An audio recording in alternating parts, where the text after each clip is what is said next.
আসসালামু আলাইকুম রহমতুল্লাহ। অত্যন্ত তীব্র বাতাস এবং বৃষ্টিতে পানি অনেক উঠে গেছে, আপনারা দেখতে পাচ্ছেন। আমার এলাকার রাস্তা এটা। এরপর দেখছেন এটা তো পানি আছে, সমস্যা নেই, কিন্তু বিদ্যুৎ লাইনটা বিচ্ছুত দেখছেন কোথায় পড়ে আছে।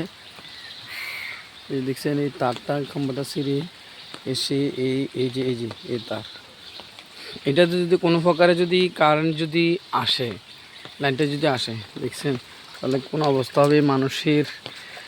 আল্লাহ আকবার। আচ্ছা আচ্ছা, এই এরপর দেখেন এটা লাইনটা কোথায় দেখছেন, এই যে এই দেখছেন, এই দেখছেন তারগুলো কি অবস্থা গেছে। এই যে বড় একটা, অনেক বড় একটা বিশাল একটা গাছ এরপরে গেছে।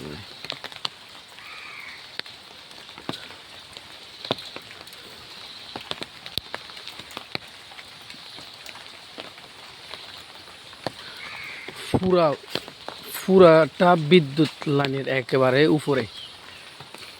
কয়টা তার ছিঁড়ছে? 3টা 4টা তার অলরেডি ছিঁড়ে গেছে। না, ডাইরেক্ট মেইন লাইন একেবারে।